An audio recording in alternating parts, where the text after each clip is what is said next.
10 Steps Further is a podcast designed to help you get 10 steps further along your spiritual journey. If you've been on your journey for 30 years or 30 minutes, if you believe in God, or even if you're not sure He exists, all we're trying to do is help you get 10 steps further. I'm Jonathan, and this is Jack, and we're just taking a walk. Why don't you join us? Welcome back to 10 Steps Further. We got another great episode on here. Hey, we are also on YouTube. I don't know if you want to see us on YouTube. One of you does, because we got a view. The last 2 weeks was lame. We got a view. Yeah, but we tried. But we're getting audio. I mean, if I was a subscriber and not a creator of this, I would use the audio. So hey, that works. That counts. We just letting you know if you want to see us. We have Lesley here. Hey. There she is, the voice of all women. Jack was waiting for that. He wasn't going to say anything until... Nope. Last time you just called her the voice. The voice. Voice. Hey, voice. What's up, voice? Shortening it. So, yeah, we've been talking about this. We haven't said one thing about the subject that we're talking about today. It's good, though. We've been talking about fresh. coronavirus and racism and all those things. And, yep. and we solved it, but that's for another episode in the future. No. It's just weird, right? Like how much of our conversation just revolves around the craziness that's happening in our life right now. Yeah. Let me ask you, okay, we'll start off with a quiz, and I have another quiz, but what level of, okay, so give me from 0 to over it, all right? 0 is, okay, I can hang in there with this, and over it. Over it. Okay, definitely over it. Yeah, Lesley. So I'm not, so what's weird is it's a puzzle. To me, it's a puzzle, but it feels like an unput togetherable puzzle. Right. Yeah. And so, like there's so a couple for me, pieces missing, or there's some other pieces from another puzzle in there, or the picture I'm basing it on the front of the box is a completely different puzzle. Right. Like so there's this weird part of me that's really, really drawn in, and yet I just cannot figure out what to do in this season. So there's this part of me that's like, I don't know. The wrong word is I'm entertained by it, and I have been since the beginning of coronavirus. Well, if entertainment is you can't keep your eyes off of it, then I would agree. Yeah, because every time we get together, you have another conspiracy or what have you. and this is our relationship at this point, right? Would you agree with this? That you have these things, and I try to talk you down off of it. Right. Here's what's funny though. Like just insight into me is that talking doesn't take me down. Like avoidance takes me down. Like talking just stirs me up, and then I stay awake at night. So as I'm talking you down, you're just he's rallying just getting stirred in your up. mind. That's why he's like, oh wait, so one more thought, one more thought. Yeah, right. That's really true. Yeah. For me, it's the control issue part of me that is very that I have to struggle with. But if I put that on the shelf, then I can function and do life and what have you. But yeah, that's. All right, yeah. What wisdom do you have for us, voice? Wisdom. I don't know about wisdom, but as an Enneagram 6, whose primary motivator is for security, this is not a very good time. There's no security in anything. Yeah. Yeah. The world is crumbling. Yeah. You don't know who to believe, who to listen to. We're all going to die. I mean, it's too much. Yeah, I think we'll be all right. Thank you for joining us for this concept further. We just hope that you are doing better than us. Yeah. Well, it's just good to have, if you're out there, we're thinking about you, we're praying for you, because we know that this is all very confusing.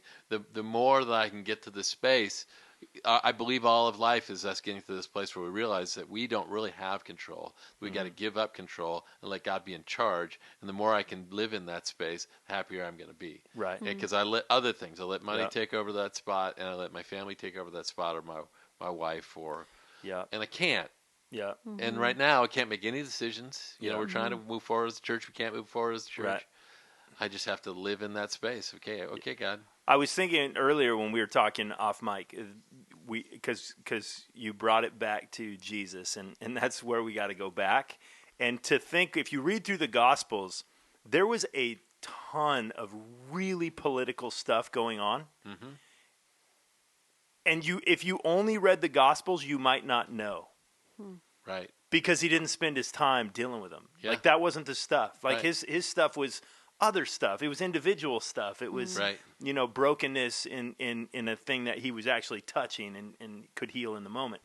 And so it's kind of encouraging. This stuff will come Yeah. and go, but Jesus and what he's going to do in the moment, it's gonna Joining always be people there. in their story and what they're walking through. Yeah. It's always my go-to that I feel like God wants us to do. And when I get to the place where I want to run to my own aid and make sure that my opinion is known, that's where I end up getting myself in trouble. Right. Mm-hmm. Yeah. Right. Yep. What's our topic? Our topic today, Since is that's not getting it. past the noise. And generally Okay. speaking, Oh, the good. noise Yeah. is the busyness, Right. right? Yeah. I mean, generally speaking, but I don't know that is true. Do you feel busy, Lesley? Very different type of busy. I feel like before coronavirus, my busy was in managing schedules, appointments, getting all the things done. I don't feel busy. I feel busy in the sense that my days are always full. I'm always active and doing something and helping my kids. It's not like, I think of not busy as like when you're sitting for vacation and you're like, oh, now we can play a card game. Oh, now let's go to the pool. Oh, now let's go for a walk or hike. So like Jack's life. I was on vacation for 11 days, so yes, it was my life. It was great. So I think that I am still busy. It's just a very different type of busy. And the stress now is a lot different than the stress, than when all my kids were in school and I was working out of the home. Now I'm working in home and the stress is different. But I don't know. I don't know. I don't think the busy really goes away. So when I wrote this is based on a message. When I wrote this message, busy was the noise. Right. Over scheduled was the noise. Right. More soccer practices Right. was the noise. Yeah. Right. What's the noise now, Jonathan? Social media. It is weird. I mean, just if we could see the graphs of social media and consumption, and I mean, I think in the beginning of coronavirus, it was like, sweet, I got time to watch all those shows people have been telling me about, but they watched them all, and now we're so just glued to the media and what's going on, and I think churches are trying to figure out what to do, of course, but I think it's more than churches. I think it's businesses. How do I keep going? What do I keep doing? And so it's like this new level of stress, and some probably aren't feeling it, but it's this new level of stress of, again, trying to put the puzzle together, like trying to figure it out. Yeah, so I mentioned this in the very beginning. I told you guys that right after coronavirus hit, I felt like I heard God saying, like, you don't know how to slow down, and I'm going to show you. Like, the world is in a pandemic. Right. And you're going to go back to no soccer practices, no running around, no driving places, no, fitting in dinner before Awana and, all that stuff. And I felt like that's what I was, hearing from God. And the first couple weeks felt like that. We're take it really small. I get to teach my kids from home. There was so much grace from the workplace in terms of, we're all going to figure this out together. And then within a couple weeks, it was get this new app and learn this and study this and find out the recommendations for this and figure out what this is. And I think that we're never going to escape busy. I mean, Right. I came to the realization that it literally in a world pandemic when nowhere else is, how often is this going to ever happen? There's still going to always be a way that busy creeps into your life because it's going to be whatever the next thing is that you need to do. If God speaks to us in the quiet, then maybe we could debate that. But if we really get to the heart of God when we're able to slow down, the word that we want to talk about today is meditate. That's God's word, by the way. It's been stolen. Hijacked, yeah. Yeah, it's definitely been hijacked. But when we get to that place where we can hear the whisper of God, that's when depth happens and growth happens. That with the insight, all happens. We've just replaced the noise. Right. Yeah. And it feels louder than ever. Right. Yeah. No, I agree. I mean, it's I love I'm looking forward to going into that because I love that idea because I feel like that sometimes in church, because church for when you're doing church is especially now is production is on your mind the whole time. And yeah, it's production as worship. So I'm not going to take away from what it actually is, but sometimes it's like, oh man, like how do we find that space in the midst of the production? This last Thursday night we recorded what we have on Sunday mornings, and we actually had a tiny little glimpse of space, and it was really refreshing. Just like, okay, we're kind of breaking the routine a little bit, but we don't know how to do that because, I mean, when you're on Sunday mornings and everybody's in the room, you can kind of be sensitive to it a little bit differently than when you're actually recording something and producing something. So I feel like it's important. I feel like we need this. It's an opportunity for us to learn how to find that space of worship and listening and quiet. Like, who's going to watch a video of listening and quiet? Right. Right. So we're trying to figure that piece out. In a moment of silence in our podcast. Let me ask an obvious question: are we or are we not? Are we better when we're distracted? What relationship are we better in when we're distracted? Right.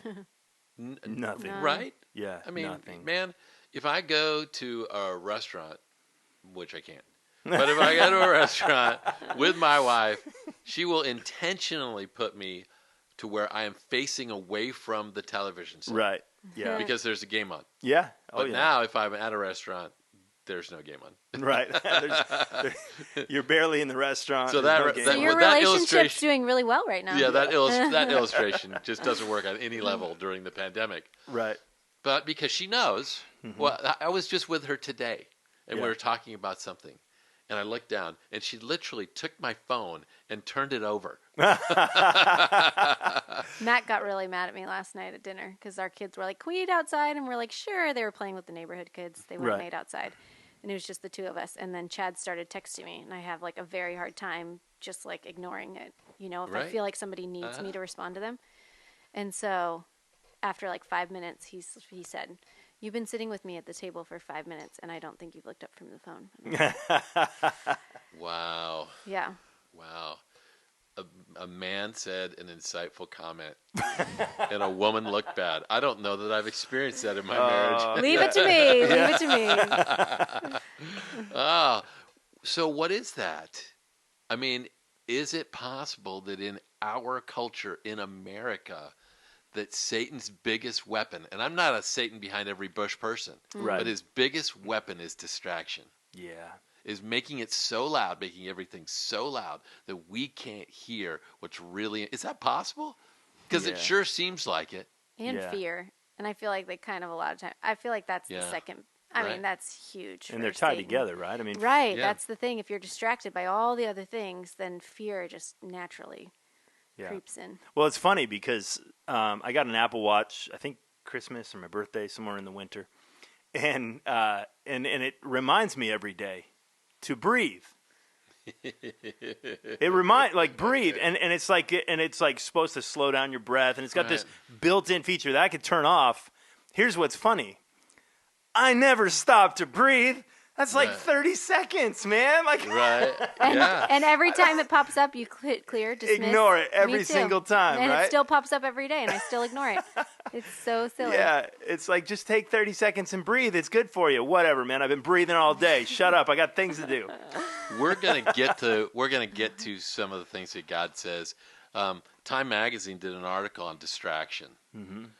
So let's just kind of break this down. I read it. I have it right here. I'll put it up on the show notes. But this is just giving a couple lines. They said that distraction is the preeminent condition of our age. Right? Distraction. I mean, it's when you walk down the street, it's it, right? Yeah. I mean, there are people with their phones or whatever. It's just an always. Yeah.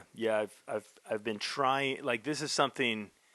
One, I know that. I mean, I've had an iPhone since the first one, and that thing is the ultimate culprit, right? I mean, it's the biggest thing. And so now my kids have phones, and it's just like every day when you're doing the dishes, just set the screen aside till you're done with the dishes. Like, you don't need the screen while you're doing the dishes. You could, you know, and it's every single activity they think they got to have a device with them, and it's like, oh wow, we gotta break that. Okay, next. According to Health Psychology Journal. All right. Well, you subscribe to that. Yeah, right? I'm a big reader of that one. Meditation is linked to decreased levels of the stress hormone cortisol. Meditation is. Right? Not surprising. UCLA researchers found that meditation helps decrease feelings of loneliness. That's weird because I'm... By being by yourself. Yeah, it's weird. Yeah, that's wild. Uh-huh. That's wild. They found that meditation is linked to more compassionate behavior. Okay, so like I said, this idea has been stolen. Right. You know, it's been made into a cult, actually. Meditation. Or tied to, right? Yeah. I mean, because it's in it's really every religion that has passed through time seems to have some, like if they kept going, they actually practiced this. Yeah. And I think probably got the benefits from it. So. Right. Sometimes people use the word mindfulness, and that can be stolen too. You know, it can be turned into a Buddhist thing or whatever. I think it can be very healthy for people. Right. In the first 24 chapters into the first book of the Bible, God introduces the subject, okay? So it happens right from the get-go. Okay. Genesis 24:63, Isaac went out to the field one evening to meditate, and as he looked up, he saw camels approaching. But he went out to meditate. I think he went out to meditate, he looked up, and God brought him Rebecca. That worked, man. If you are single, go meditate. Interesting. What noise do you think they had to get away from that time? Right? Yeah. What noise was happening when you're a shepherd? And there's like sheep. Not that many people around. I know. I'm wondering though, right? Yeah. I'm guessing there was. I'm guessing there was something that was distracting. There always has been, and there always will be. We'll invent it. Right. Yeah. Over and over, God tells us. Psalm 77. I'll remember the deeds of the Lord. Yes, I will remember your miracles of long ago. I will consider all your works and meditate on all your mighty deeds. I'll remember them. I'll think about them. I'll keep them at the front. What advantage do we have when we get in that space? Well, everything God does is good. And when you look back over the good that God has done, it gives you a much more positive and healthy outlook. Like because there's all kinds of stuff that you will think about and that will consume your mind that's not good. And you'll forget the good. Is all this social media generally pointing you to good? Generally not. Every once in a while, there's some comic relief.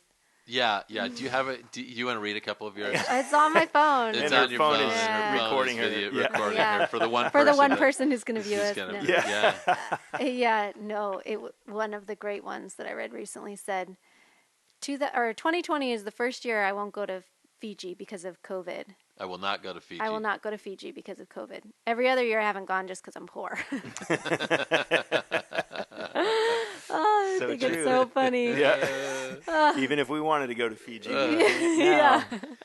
I will meditate on your precepts and consider your ways. Psalm 119. Psalm 145. One generation commends your works to another.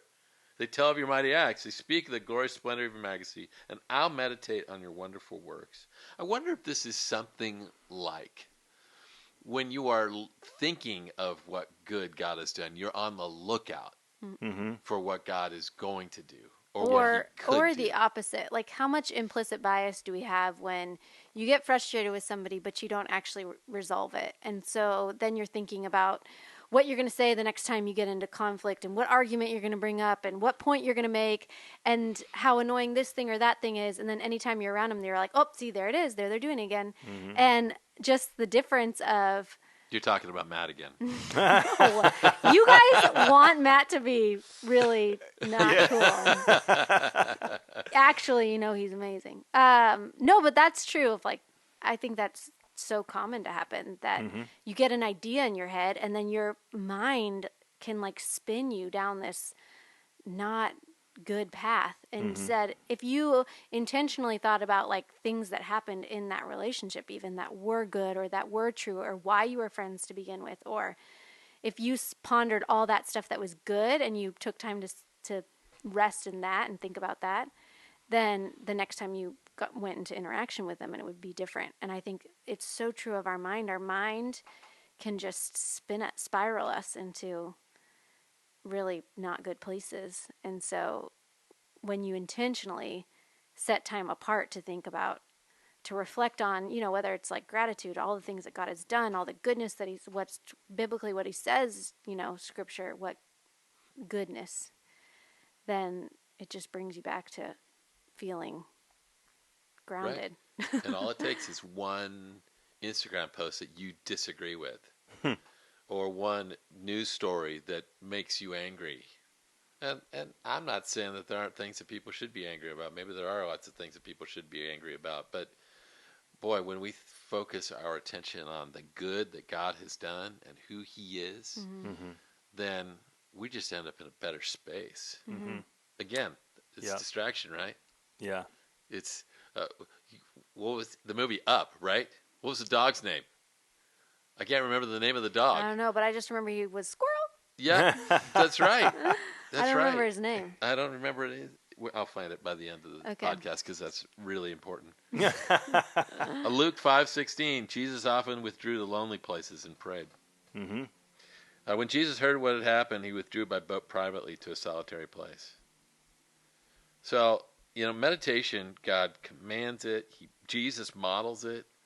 Science backs it up. After hearing all that stuff, who would rather just say, you know what, I'd rather just be stressed.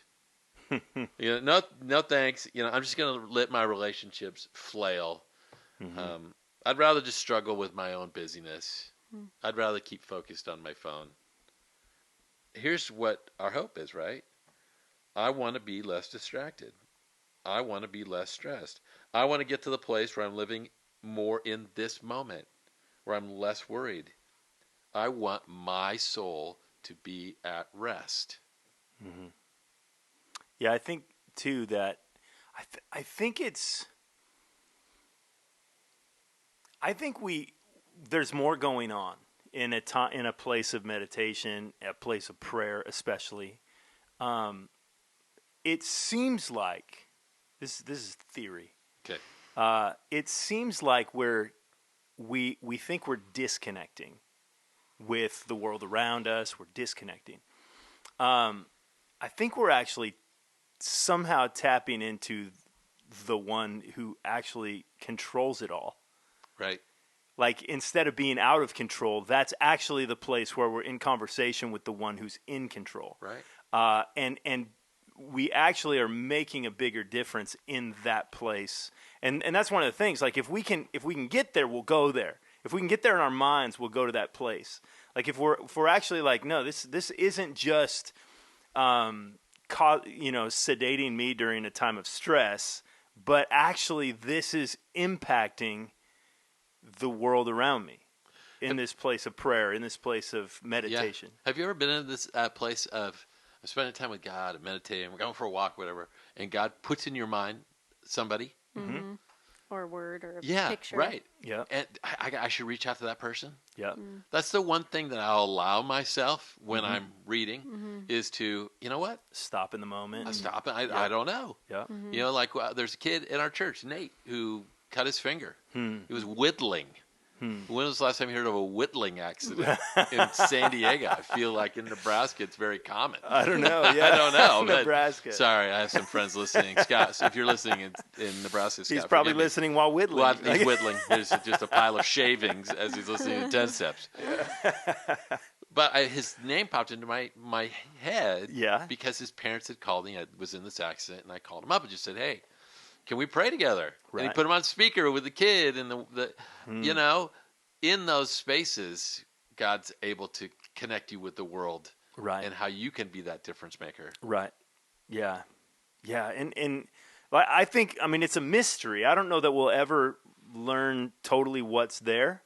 Only that there is a there. There is so much going on in that space, and that's the stuff to me that's probably the only thing that really inspires me to go to that place is like not for me it's not oh I'm stressed and all that as much as it's just like do you know that there's a place that the world can change from that space like there's stories of all of these old time saints that would spend their time in prayer and they watched things happen around them that seemed to be in direct response to that time where they were alone. Yeah, yeah.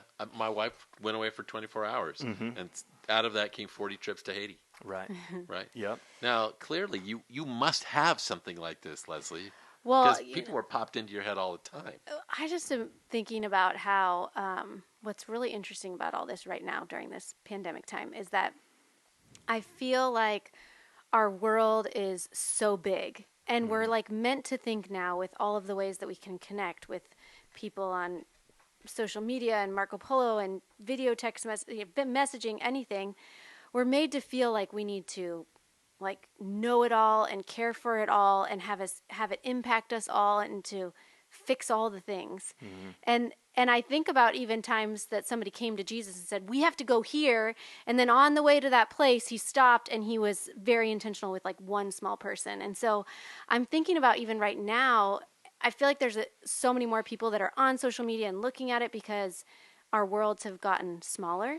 And how much we're still going to, let me look at all of the world and we're forgetting about the 4-5 people that are in our home that God says, these are the people that you are called to make the hugest impact on. And the noise now, even like there's a very likelihood that the noise could have been dampened if we just sucked it all in and went back to our little core group because we don't have access to all the things. And yet we're still getting all this noise and feeling like we need to do all the things. And so how true is that of God just telling us like, you know, don't do all the big things. Connect with me. Like, stop. I can make the biggest impact, one-on-one, small, intimate. And for some reason, this world that's so ginormous has been given us this false impression that it's like small because we can access so much. And that's so much noise that we're really not made to handle. We're not capable of doing all that and caring for all that. And so we kind of have this unique opportunity where if we could shut some things down and recognize like he just wants us to connect to one, like he just wants us like one-on-one connection. And then how much more likely we'll be able to, if we can sit in that space, it's going to be a lot easier for me to be less distracted when I'm connecting with my little 5, you know, my immediate family. And that, to your point, is like going to be the biggest impact. And if I'm going to my little 5 and then something else distracts me along the way, then maybe I'll be available because I'm focused and I'm intentional versus just, oh, this person needs a meal and this person's sick and I got to pray for this person. And, you know, I just saw somebody from New York and their dad just passed away and he had COVID and feeling like I need to do all the things. And God just says, no, just step away and connect with me. And in that intimate moment, then are smaller. Like, I don't know. I just feel like it's too big. Yeah. Well, and we live in the urgency of life, and urgency is a liar. You know, if the thing that is most urgent is almost never the thing that's most important. And that's the thing is like, but we treat the thing that's most urgent as if it is the thing that is most important. Like you mentioned Marco Polo. Like I was like, do people still use that? Like, you know, it's like just this app that I guess some people are probably still using, but it's just funny because at one point it was the thing. And the thing is like a year from now, I don't know what our things are going to be, but they're not going to be the things that are consuming us now, you know? And so it's just amazing to think how quickly everything kind of moves around because like when we talk about what's important, I don't know, like when it comes to relationship with God, relationship with family, we would all say those things are highest of importance, but they're the things that get neglected in the chasing after the urgent. There's a passage, the book of Psalms starts off, and number 1 sets the tone. It says this: blessed is the one who doesn't walk in step with the wicked or stand in the way that sinners take or sit in the company of mockers, you know, bad people. You know, you're known. That's what your mother always said. Don't hang out with those guys, right? But whose delight this is in the law of the Lord, and who meditates on his law day and night. Okay? So I'm thinking about what God wants me to think about. Right. I'm shifting my focus. And then he adds this.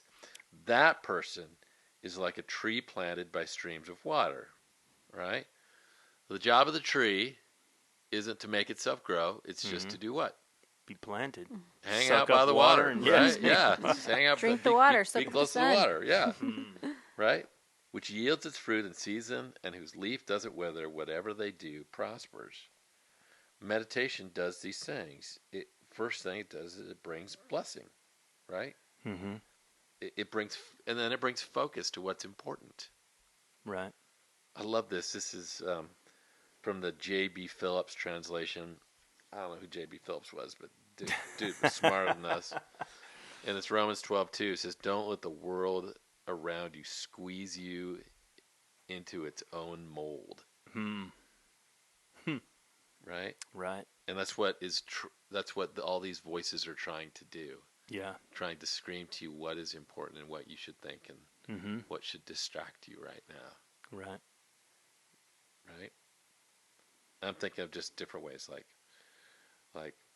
what will he think of me? What's she saying about me? What if my boss doesn't approve of me? How are my kids going to wind up? Mm-hmm. Right? Lesley could just live in that one right now. All of her time. Right. It also says that meditation brings stability. You know, whatever they do, it's like you're a tree. Mm-hmm. And you're planted, and you're not going to be knocked over. Mm-hmm. And then lastly, it says whatever they do prospers. Mm-hmm. Wow. That sounds good. Right. What do you think that means? That whatever they do prospers. Man, I like the sound of it. I mean, I'm not the one who so quickly says it doesn't mean what it looks like it means. I'm not the one who's going to go there very quickly. Like I'm more likely to be the one who's going to lean on probably what you do is going to prosper. Like if you're aligned properly, you're going to be prosperous at that. It's going to turn out well. It's going to reach the end that it is intended to end. Like all those things. A lot of people get scared of that. A lot of people will take a passage like that and their first interpretation is what it doesn't mean. Now, what this isn't saying... That doesn't mean you're going to make money. Yeah. I think for some people it will. Yeah. And I will say this. Do you want to know probably the number one thing you can do to mess yourself up financially? Is to not prioritize your marriage and get a divorce. Right. Yeah. Right? Yeah. So if you think, well, if I'm going to do what... And that doesn't mean that if you got a divorce and you're a terrible, unspiritual person, whatever. Right. Please forgive me if Yeah. that's what it sounds like. But if you follow what God wants you to do, Yeah. you'll stay out of jail more. You won't get Right. in raging debt, you know. Right. And at the end of that, that's financial prosperity. Right. Right? Yeah. Yeah. So I'm not... I was always the person that says, this doesn't mean you're going to win the lotto. Right. But now I'm not so sure. You're like, it might. Yeah. It might. Yeah. It's like the whole world kind of sides with you in a sense. Like God's creation kind of comes alongside of you as you're following Him, because truly following God is like aligning yourself with the principles of the world He created. That's what it is. Like it's just like, oh, like it's not because you're choosing things that you're choosing things that you think, well, God doesn't want me to do these things, and I want to do them, and I'd probably have a better version of life if I did do them, but I'm not. No, it's actually choosing the things that we were designed for. It's like reading the manual and saying, I'm going to use it as it was created to be used. Yep. I'm not going to put Kool-Aid in my car. I'm going to put oil in it.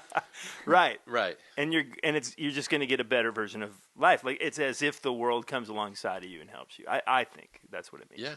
Yeah. I'm just thinking about this, like the idea of it's not like, oh yeah, I found Jesus, I know Him, and now I'm good. Like I'm that's it. Like in everything that I've done as a parent, I feel like I'm always needing to learn. I'm reading from experts. I'm listening to, biblical teaching. I'm always trying to learn and grow based on what my kids' ages are. Like as an occupational therapist, I have to do legally have to do a certain number of continuing hours because there's always things changing. There's always things that you can be doing better to help you grow and learn as an individual. In children's ministry, I keep up, I read, I follow different people. I'm a part of groups, so you can ask questions, learn and grow and develop. And I just think if all that stuff is so obvious in any of your other relationships or in your job profession, you're not like a one and done. You need to constantly go back to learn and grow and develop. I don't know why we don't really stop to think like, oh, this is a really critical part of continuing to walk in line with what God is calling me to do, to be constantly going back to the ultimate source of who he designed you to be and how he wants the world to be and reconcile like all of it. And it's funny when you think about it in those terms. The other things, to your point of urgency, those feel like our musts. Like I have to do these continuing hours to keep my job. Right. I have to do this in order to continue to be a good children's director. I have to do this in order to raise my kids not to go to jail. But for some reason, none of those really matter if you haven't connected with the ultimate source. Like if I haven't spent time with Jesus, then none of that other stuff's even going to matter. Right. When I first gave this message, I found this article, and it was the top 10 issues of 2015. Okay. All right? Let me read you the top 10 issues of 2015. I'll read some of them. Okay. All right? World hunger. Okay. Okay. Globally, 842 million people are estimated to be undernourished. Armed violence. Okay. More than 747,000 people are killed every year in armed violence. Terrorism. Last year, attacks worldwide increased almost by half. On this list, disease outbreaks like Ebola. Okay. Oh, All right.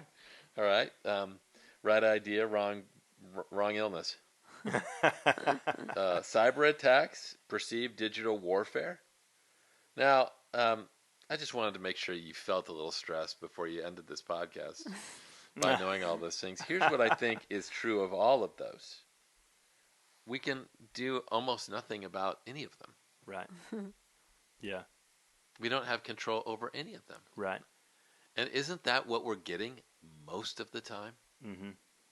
I mean, I do believe that if you have an opportunity to stand up against somebody that is,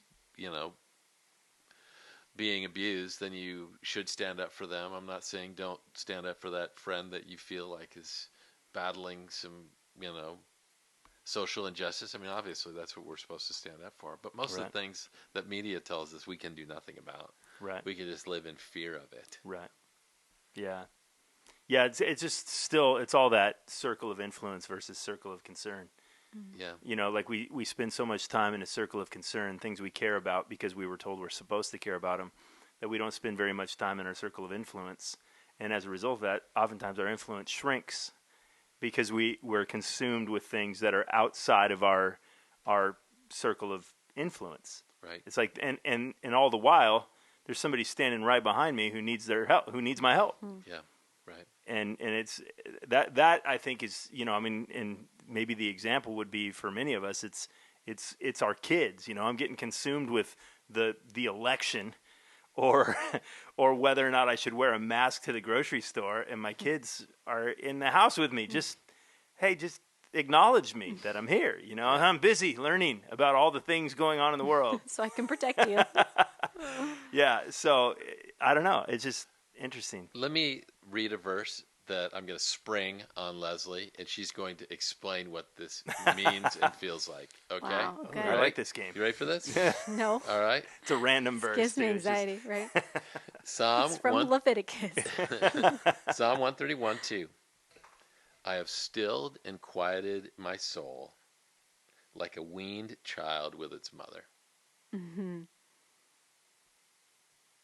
How is that? How have you experienced the truth of that verse in your family?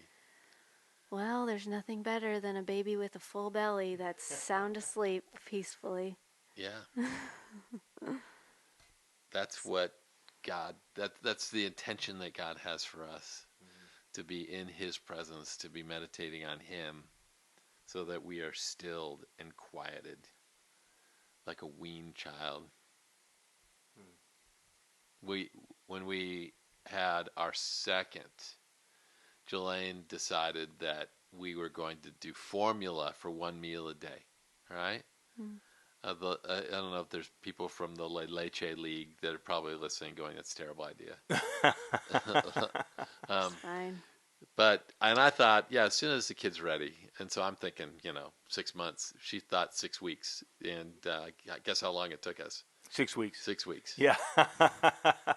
And I remember picking up our kid in the middle of the night because I was going to do one of the night feedings. Right.